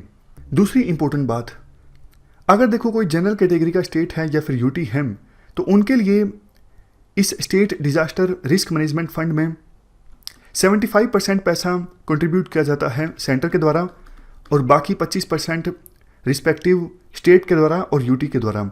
लेकिन अगर स्टेट स्पेशल कैटेगरी का है जैसे नॉर्थ ईस्ट का स्टेट है या फिर सिक्किम, उत्तराखंड, हिमाचल प्रदेश, जम्मू एंड कश्मीर, ये पहाड़ी राज्य हैं, इनके लिए इस फंड में 90% पैसा कंट्रीब्यूट किया जाता है सेंटर के द्वारा और बाकी 10% रिस्पेक्टिव स्टेट के द्वारा। तो ये हमने state disaster risk management fund के बारे में आर्टिकल डिस्कस किया। यूएन इंग्लिश लैंग्वेज डे के बारे में, हर साल इंग्लिश लैंग्वेज डे ऑब्जर्व किया जाता है 23 अप्रैल को, क्योंकि 23 अप्रैल को विलियम शेक्सपियर इनकी डेथ भी हुई थी और इनका जन्म भी 23 अप्रैल के ही दिन हुआ था। विलियम शेक्सपियर जैसा आपको पता है इंग्लिश पोइट थे, तो इनको सम्मान देने के लिए 23 अप्रैल का जो दिन है वो इंग्लिश लैंग्वेज डे के रूप में ऑब्जर्व किया जाता है। इंग्लिश देखो यूएन की 2 वर्किंग लैंग्वेजेस में से एक है। दूसरी जो वर्किंग लैंग्वेज है यूएन की वो है फ्रेंच। 2010 में ये इनिशिएटिव लिया गया था यूएन के डिपार्टमेंट ऑफ ग्लोबल कम्युनिकेशन के द्वारा कि 6 जो यूएन की ऑफिशियल लैंग्वेजेस हैं उनके बारे में जागरूकता फैलाने के लिए, उनके यूज़ को प्रमोट करने के लिए एक एक दिन जो है वो उस लैंग्वेज डे के रूप में ऑब्जर्व किया जाएगा। तो देखो अरेबिक लैंग्वेज के लिए 18 दिसंबर का दिन जो है वो अरेबिक लैंग्वेज डे ऑब्जर्व किया जाता है। चाइनीज़ लैंग्वेज डे ऑब्जर्व किया जाता है 20 अप्रैल को, इंग्लिश लैंग्वेज डे 23 अप्रैल, फ्रेंच लैंग्वेज डे 20 मार्च, रशियन लैंग्वेज डे 6 जून और स्पेनिश लैंग्वेज डे 23 अप्रैल को। इसका मतलब जिस दिन यूएन इंग्लिश लैंग्वेज डे होता है उसी दिन यूएन स्पेनिश लैंग्वेज डे भी होता है। तो क्वेश्चन देखो ये भी बन सकता है यूएन की इनमें से ऑफिशियल लैंग्वेजेस कौन कौन सी हैं, तो ये 6 यूएन की ऑफिशियल लैंग्वेजेस हैं। वैसे ये पूछेगी यूपीएससी कि कौन सा डे जो है वो अरेबिक लैंग्वेज डे के रूप में ऑब्जर्व किया जाता है या फिर चाइनीज़ लैंग्वेज डे के रूप में ऑब्जर्व किया जाता है, इसकी संभावना रिलेटिवली कम है। चलते हैं आगे। अगला article world creativity and innovation day के बारे में है। हर साल 21 अप्रैल का दिन world creativity and innovation day के रूप में ऑब्जर्व किया जाता है। कंटेक्स्ट देखो ये है इस दिन के मौके पर यूनाइटेड नेशंस ने वर्ल्ड से आह्वान किया कि इनोवेशन आज के समय में काफ़ी ज़्यादा ज़रूरी है। इनोवेशन की सहायता से विभिन्न जो कंट्रीज़ हैं अपने इकोनॉमिक पोटेंशियल को अचीव कर सकते हैं।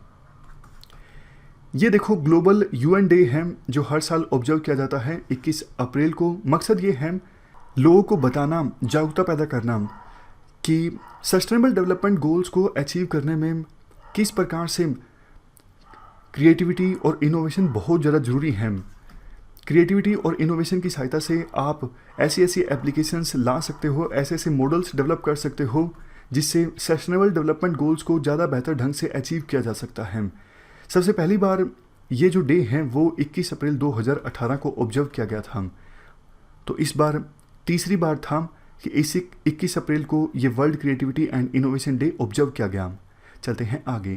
Next article unified commanders conference के बारे में है। क्या कंटेस्ट है? 22 और 23 अप्रैल को ये कॉन्फ्रेंस ऑर्गेनाइज होनी थी, लेकिन कोविड-19 की महामारी के बाद इसे अब पोस्टपोन कर दिया गया है क्या ये कॉन्फ्रेंस?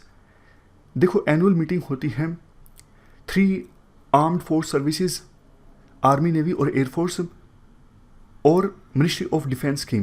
और जब ये कॉन्फ्रेंस ऑर्गेनाइज होती है, मतलब ये जब एनुअल मीटिंग ऑर्गेनाइज होती है तीनों आर्म्ड फोर्स सर्विसेज और मिनिस्ट्री ऑफ डिफेंस की, इस मीटिंग में चर्चा होती है इंडिया की लॉन्ग टर्म सिक्योरिटी स्ट्रेटेजी क्या होनी चाहिए। तो ये कॉन्फ्रेंस एक प्रकार से प्लेटफॉर्म है जिस पर एपेक्स लेवल पे सिक्योरिटी संबंधित इश्यूज़ को डिस्कस किया जाता है, एनालाइज किया जाता है। पिछले साल कौन कौन सी सिक्योरिटी थ्रेट सामने आई और कैसे उनको टैकल किया गया, फ्यूचर में अगले साल या फिर और ज़्यादा आगे किस प्रकार की सिक्योरिटी थ्रेट सामने आ सकती हैं, हमें उनसे कैसे निपटना है। तो ये सारे इश्यूज़ डिस्कस किए जाते हैं इस यूनिफाइड कमांडर्स कॉन्फ्रेंस में। कंपोजिशन की बात करें, चेयरमैन होते हैं इस कॉन्फ्रेंस के डिफेंस मिनिस्टर, मतलब इस कॉन्फ्रेंस को चेयर किया जाता है डिफेंस मिनिस्टर के द्वारा। और कौन कौन हिस्सा लेता है? मिनिस्टर ऑफ स्टेट डिफेंस, इसके अलावा डिफेंस मिनिस्ट्री के top officials, national security adviser, chief of defence staff, तीनों सर्विसेज के चीफ और तीनों सर्विसेज के सीनियर ऑफिसर्स। चलते हैं आगे। आजकल वर्ल्ड मलेरिया डे के बारे में है।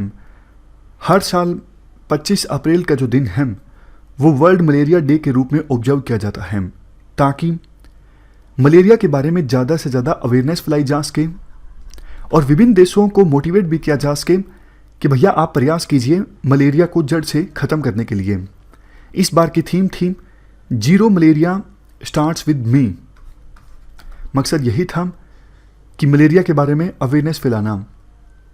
WHO देखो एक रिपोर्ट रिलीज़ करता है, वर्ल्ड मलेरिया रिपोर्ट। अगर यूपीएससी पूछ लेती है वर्ल्ड मलेरिया रिपोर्ट कौन रिलीज़ करता है? WHO, जो आजकल काफ़ी कंट्रोवर्सीज में घिरा हुआ है। देखो यूपीएससी ना बहुत बार ये क्वेश्चन भी पूछ लेती है, जैसे क्या मलेरिया क्यूरेबल डिजीज़ है, मतलब क्या इलाज हो सकता है मलेरिया का? जी हाँ, बिल्कुल। ना सिर्फ मलेरिया क्यूरेबल डिजीज़ है बल्कि प्रिवेंटेबल डिजीज़ भी है।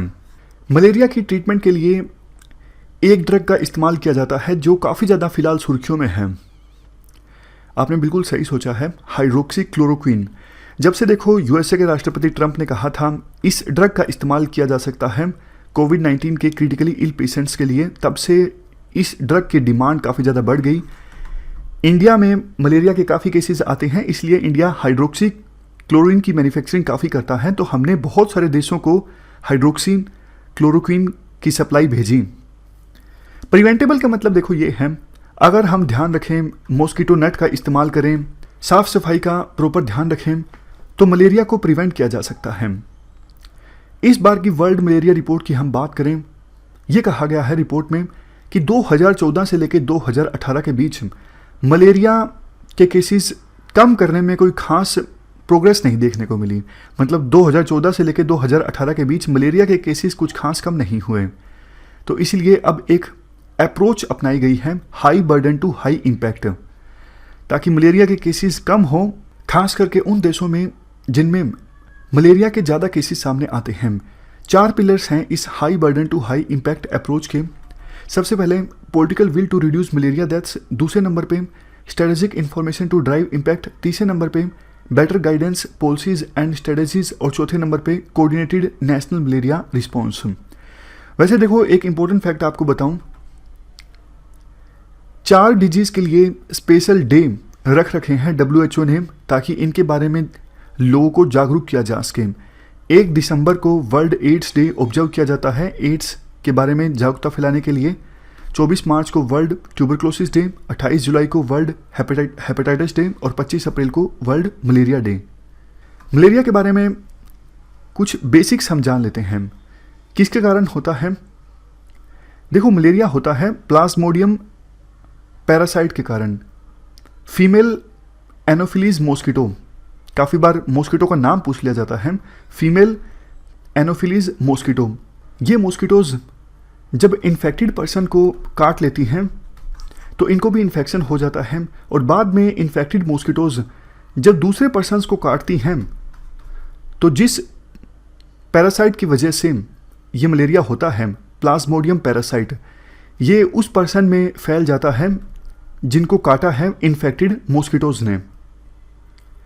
और देखो, ये जो पैरासाइट है शुरुआत में उस पर्सन जिसको काटा गया है उसकी ब्लड स्ट्रीम में फ्लो करता है, और ब्लड स्ट्रीम के थ्रू लीवर में पहुंच जाता है, जहां पे ये पैरासाइट अपने आप को मल्टीप्लाई करता रहता है। धीरे धीरे ये जो पैरासाइट है RBC यानी रेड ब्लड सेल्स को डिस्ट्रॉय कर देता है। फ्लू लाइक सिम्टम्स सामने आते हैं, जैसे ठंड लगना, बहुत तेज बुखार, मसल्स में दर्द होने लगता है। सिम्टम्स कब सामने आता है मलेरिया के? इन्फेक्शन होने के 8 से 30 दिनों के अंदर सिम्टम्स सामने आ जाते हैं मलेरिया के। तो ये हमने वर्ल्ड मलेरिया डे के बारे में बात की बेसिक्स के साथ। चलते हैं आगे। Next article world press freedom index 2020 से संबंधित है। क्या कंटेस्ट है? रिपोर्टर्स विदाउट बॉर्डर्स, जो कि एक इंटरनेशनल NGO है, इसने देखो वर्ल्ड प्रेस फ्रीडम इंडेक्स 2020 जारी किया। इंडिया की रैंकिंग क्या आई है? 142। पिछली बार इंडिया की रैंकिंग 140 थी, तो 2 अंक इंडिया जो है वो खिसक गया है इस बार की रैंकिंग में। दूसरे देशों की बात करें, नॉर्वे को पहला स्थान प्राप्त हुआ है लगातार चौथी बार, फिनलैंड को दूसरा और डेनमार्क को तीसरा। हमारे पड़ोसी देशों की बात करें, पाकिस्तान को 145वां, बांग्लादेश को 151वां, श्रीलंका को 127वां और नेपाल को 112वां। रीज़न क्या है वैसे हमारी रैंकिंग कम क्यों है? हमारे देश में देखो जर्नलिस्ट के अगेंस्ट सोशल मीडिया में काफ़ी हेट कैंपेन चलता है। जर्नलिस्ट की आवाज़ को दबाने के लिए काफ़ी बार उनके खिलाफ सीडिशन या फिर दूसरे केसेस फाइल कर दिए जाते हैं। काफ़ी बार पुलिस वायलेंस भी देखने को मिलता है जर्नलिस्ट के अगेंस्ट, जर्नलिस्ट को मारा पीटा जाता है पुलिस के द्वारा। और एक कश्मीर में भी क्लैंपडाउन की वजह से जर्नलिस्ट अपना काम ठीक से नहीं कर पाए पिछले साल। हम बात करें वर्ल्ड प्रेस फ्रीडम इंडेक्स की, ये 2002 में स्टार्ट हुआ था, उसके बाद से ही हर साल जारी होता है। रिपोर्टर्स विदाउट बॉर्डर्स के द्वारा ये इंडेक्स जारी किया जाता है। 180 देशों में स्टेट ऑफ मीडिया का सर्वे किया जाता है रिपोर्टर्स विदाउट बॉर्डर्स के द्वारा। ये एक नॉन प्रॉफिट ऑर्गेनाइजेशन है जो कि देखती है कौन से देश में जर्नलिस्ट में किस प्रकार से अटैक हो रहे हैं, क्या जर्नलिस्ट ठीक से विभिन्न देशों में काम कर पा रहे हैं या फिर नहीं कर पा रहे हैं। तो ये हमने पूरा आर्टिकल डिस्कस किया वर्ल्ड प्रेस फ्रीडम इंडेक्स के बारे में। चलते हैं आगे। आर्टिकल है आज का, वो युक्ति वेब पोर्टल के बारे में है। इसे हाल ही में HRD मिनिस्टर ने लॉन्च किया था। युक्ति का पूरा नाम है young India combating Covid with knowledge technology and innovation. ये देखो यूनिक पोर्टल है जिसका मकसद ये है मिनिस्ट्री ऑफ HRD के द्वारा जो इनिशिएटिव्स या फिर एफर्ट्स लगाए जा रहे हैं कोविड-19 की सिचुएशन में स्टूडेंट्स के वेलबींग के लिए उनकी मॉनिटरिंग हो सके। तो डैशबोर्ड है इस पोर्टल पे जिसकी सहायता से मिनिस्ट्री ऑफ HRD उन एफर्ट्स को मॉनिटर कर सकती है, और विभिन्न संस्थान वो भी अपना अपना एक्सपीरियंस शेयर कर सकते हैं इस वेब पोर्टल पर आकर कि उन्हें कौन कौन से चैलेंजेस का फिलहाल सामना करना पड़ रहा है और वो कैसे उन चैलेंजेस से निपट रहे हैं, ताकि दूसरे संस्थान भी उन इंस्टीट्यूशंस के एक्सपीरियंस से सीख सकें और फ्यूचर में स्टूडेंट्स के वेलबींग की रणनीति तैयार की जा सके। देखो 2 वे कम्युनिकेशन है इस वेब पोर्टल पर। ना सिर्फ संस्थान अपना अपना एक्सपीरियंस शेयर करेंगे, बल्कि मिनिस्ट्री भी उस एक्सपीरियंस को पढ़ने के बाद कुछ मदद प्रोवाइड कर सकती है रेलेवेंट संस्थानों को जिनको आवश्यकता है।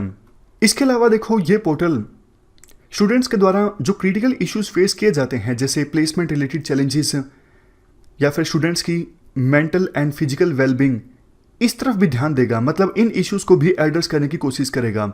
सिंपल भाषा में बात करें, मेन जो ऑब्जेक्टिव है इस पोर्टल का यही है कि कोविड-19 की सिचुएशन में ना सिर्फ स्टूडेंट्स बल्कि एकेडमिक कम्युनिटी की फिजिकल और मेंटल वेलबींग को सुनिश्चित करना, उन्हें continuous high quality learning environment provide करना ताकि स्टूडेंट्स जो हैं वो सीखते रहें, उन्हें किसी प्रकार की दिक्कत ना आए।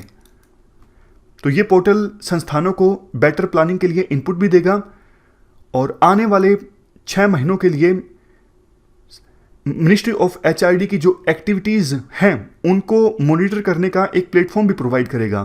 तो ये हमने पूरा आर्टिकल डिस्कस किया युक्ति वेब पोर्टल के बारे में। Next article, trends in international arms transfers 2019 report. ये रिपोर्ट को पब्लिश किया जाता है Stockholm International Peace Research Institute, SIPRI कहते हैं हम इसे। ये रिपोर्ट के हिसाब से, अच्छा पहले तो ये जाने आप, ये रिपोर्ट जो है बहुत इंपॉर्टेंट रिपोर्ट है क्योंकि ये रिपोर्ट ट्रैक रिकॉर्ड रखती है कि कौन सी कंट्री कितने एक्सपोर्ट की है आर्म्स के और कितने इंपोर्ट की है आर्म्स को। ये रिपोर्ट के हिसाब से इंडिया का रैंक है सेकेंड लार्जेस्ट आर्म्स इंपोर्टर है इंडिया 2015-19 में। तो पहली कंट्री कौन सी है? पहली कंट्री है सऊदी अरबिया। अनएक्सपेक्टेड है, राइट? तो इस तरह के क्वेश्चन आते हैं जो एक्सेप्शनल है, जो आउटस्टैंडिंग है, वही क्वेश्चंस आते हैं एग्जाम्स में। Saudi Arabia largest arms importer है 2015-19 का। इनफैक्ट ये लिस्ट ने, ये रिपोर्ट में जो लिस्ट आई है उसमें 5 लार्जेस्ट आर्म्स इंपोर्टर की बात की है। पहले नंबर पे है सऊदी अरबिया, दूसरे नंबर पे है इंडिया, तीसरे नंबर पे है इजिप्ट, चौथे नंबर पे है ऑस्ट्रेलिया, 5वें नंबर पे है चाइना। ठीक है, हमारे लिए सऊदी अरबिया इंपॉर्टेंट है, फर्स्ट रैंक पे है। सेकेंड रैंक पे इंडिया, हम खुद है, और चाइना हमारे लिए इंपॉर्टेंट है, 5th रैंक पे चाइना है।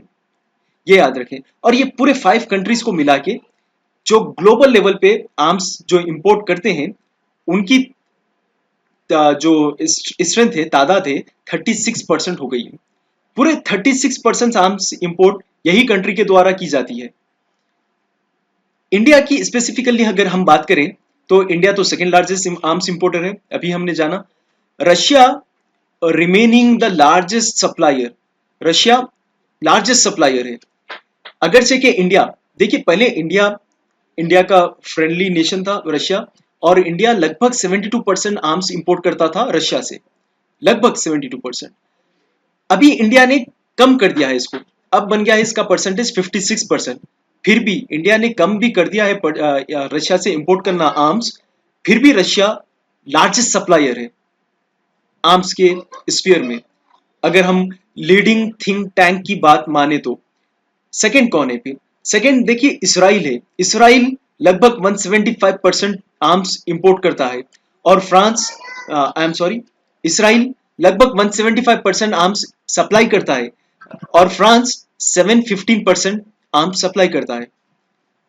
पहला तो हमने देखा रशिया है। इंडिया एक्सपोर्ट किसको करता है? देखिए इंडिया का रैंक 23rd है एक्सपोर्ट्स की, जब हम बात करें तब इंडिया का रैंक 23rd है। 25 लार्जेस्ट आर्म्स एक्सपोर्टर है पूरे वर्ल्ड में, जिसमें से इंडिया का रैंक 23rd है। और इंडिया के मेन क्लाइंट्स जो है इंडिया के, एक है म्यांमार, दूसरा है श्रीलंका, तीसरा है मॉरिशियस। ये मेन क्लाइंट्स है इंडिया के, बहुत ज्यादा इंडिया से इंपोर्ट करते हैं ये। Import of arms from the USA से जो इंपोर्ट होता है आर्म्स, वो गिर गया है, गिरावट देखने को मिली है 2010-14 से भी ज्यादा, 51% हो गया है अब ये। Next article, pesticide action network report.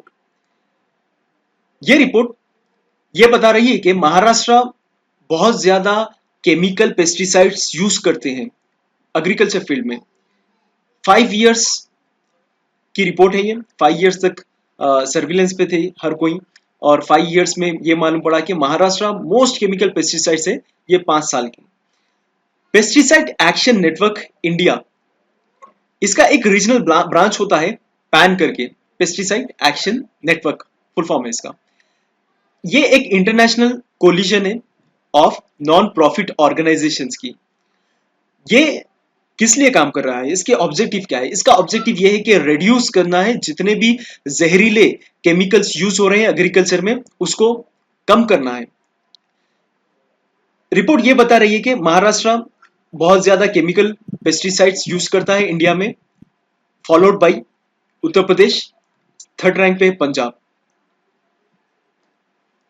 Maharashtra pesticides consumption increase कर दिया है अपना 35.6% 2014-15 में और 2018-19 में। ये सालों के दौरान महाराष्ट्र का कंजम्पशन पेस्टिसाइड का लेवल जो है वो 35.6% बढ़ गया है और यूपी 14.17% कंजम्पशन लेवल बढ़ा चुका है। ये सब टॉक्सिक केमिकल्स की बात चल रही है, जहरीले केमिकल्स की जो एग्रीकल्चर में यूज किए जाते हैं। पेस्टिसाइड कंजम्पशन पूरे कंट्री लेवल पे इंडिया में 13.7% देखने को मिला है 2014 और 15, 2017-18 के बीच में। बायो पेस्टिसाइड्स 10% इसका टोटल मिल रहा है बायो पेस्टिसाइड्स का, जो कि टोटल पेस्टिसाइड्स कंज्यूम होते हैं इसमें से 10% बायो पेस्टिसाइड्स है।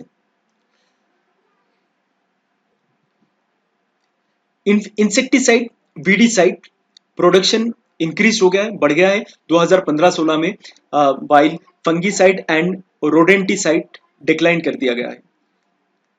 फंगीसाइड और रोडेंटिसाइड ये इसमें गिरावट देखने को मिली है, लेकिन इंसेक्टिसाइड वीडीसाइड प्रोडक्शन बढ़ गया है 2015-16 में। पेस्टिसाइड जो इंडिया में बैंड है वो है अल्ड्रीन। अल्ड्रीन पेस्टिसाइड जो कि बहुत ज्यादा टॉक्सिक है, बहुत ज्यादा हार्मफुल है, इसको इंडिया में बैन कर दिया गया है। 2014 में ये पेस्टिसाइड बैन हो गया है। नेक्स्ट आर्टिकल, मो जीवन प्रोग्राम। मो जीवन प्रोग्राम को लॉन्च किया गया है ओडिशा गवर्नमेंट के द्वारा। ये बहुत बेहतरीन प्रोग्राम है जो ओडिशा गवर्नमेंट ने ये इनिशिएटिव लिया है। क्यों लिया है? ये to contain the spread of कोविड-19। देखिए कोविड-19 पता है लोगों को कि ये अगर सोशल डिस्टेंसिंग नहीं बरकरार रखे तो ये फैलेगा और ज्यादा फैलेगा, लेकिन लोग ऐसे ही ग्रीगेरियस मिल रहे हैं, सोशलाइज मिल रहे हैं, बहुत सारे लोग एक जगह इकट्ठा मिल रहे हैं। तो ओडिशा गवर्नमेंट ने ये प्रोग्राम चलाया जिसका नाम है मो जीवन प्रोग्राम। ये प्रोग्राम के द्वारा ये कहा गया पूरे सिटीजन से कि आप है ना एक प्लेस लेना इन द नेम ऑफ, एक कसम खाना है आपको in the name of your children and parents to cooperate. क्यों कि कॉपरेशन चाहिए, हमारा सपोर्ट चाहिए कि आप बाहर नहीं निकलेंगे, सोशल डिस्टेंसिंग रखेंगे, अपने आप को एक चार दीवारी में कन्फाइन कर देंगे जब तक ये नोवल कोरोना वायरस से हमें छुटकारी नहीं मिलती। तो ये एक कसम खिलाई गई पूरे सिटीजन्स को ओडिशा के। ये एक बेहतरीन प्रोग्राम है, शायद इसके बाद लोग है ना बाहर जाने की नहीं सोचेंगे, क्योंकि अब जब पेरेंट्स और चिल्ड्रन अपने खुद के लोगों को देखें तो कुछ ना कुछ तो महसूस होगा, कुछ ना कुछ तो कशिश पैदा होगी। अपने खून की बात जब चल रही है, शायद कुछ ऐसे ही हो। It also raises awareness of washing hands. ये भी बता रहा है ये प्रोग्राम कि आप अपने हाथ को 20 सेकेंड्स तक धोएं, 20 सेकेंड्स तक, एटलीस्ट 20 सेकेंड तक धोएं। ये प्लेज जो है वो कुछ इस तरह से आप पढ़ सकते हैं, यहाँ पे लिखा हुआ है pledge. Next article, sodium hypochlorite, NaOCl इसका केमिकल फॉर्मूला है। ये एक कंपाउंड है, ये कंपाउंड यूज किया जाता है वाटर प्यूरिफिकेशन के लिए और लार्जली सरफेस प्यूरिफिकेशन के लिए, ब्लीचिंग के लिए, ओडर रिमूवल, बदबू जो आती है उसको रिमूव करने के लिए, और वाटर जो इन्फेक्शन हो गया वाटर उसको इन्फेक्शन करवाने के लिए। ये लार्ज स्केल पे एग्रीकल्चर में यूज किया जाता है, केमिकल इंडस्ट्रीज में, पेंट एंड लाइम इंडस्ट्रीज में, फूड इंडस्ट्रीज में, इनफैक्ट ग्लास इंडस्ट्रीज में भी यूज किया जाता है, पेपर इंडस्ट्रीज में भी, फार्मास्यूटिकल इंडस्ट्रीज में भी, synthetic industries, waste disposal industries. तो लगभग ये बहुत ज्यादा इंपॉर्टेंट है। तकरीबन डायरेक्ट क्वेश्चन आता है सोडियम हाइपोक्लोराइड का फुल फॉर्म क्या है, केमिकल फार्मूला क्या है और ये कहाँ कहाँ यूज किया जाता है। तो हमारे लिए ये इंपॉर्टेंट इसलिए है क्योंकि ये बहुत सारे प्लेसेस में यूज किया जाता है। और यहाँ देखिए एक छोटा सा माउंट कॉसियस्को, ये ऑस्ट्रेलिया का एक माउंटेन है, ऑस्ट्रेलिया का हाईएस्ट माउंटेन है ये, south east of the country, Australia के साउथ ईस्ट में देखने को मिलता है। ये हो गया ऑस्ट्रेलिया। साउथ ईस्ट कहाँ पे? यहाँ पे आएगा साउथ ईस्ट, यहाँ पे मिलेगा ये माउंटेन।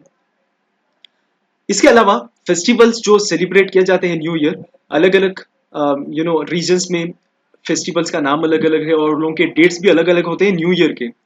अगर मुस्लिम्स की बात करूं मैं, तो मुस्लिम्स मुहर्रम में न्यू ईयर मनाते हैं।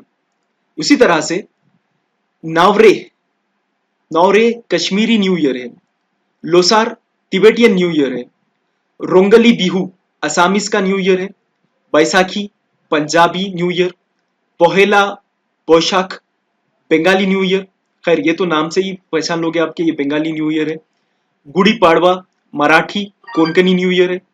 कोंकणी लैंग्वेज कहाँ की है? गोवा की कोंकणी लैंग्वेज होती है।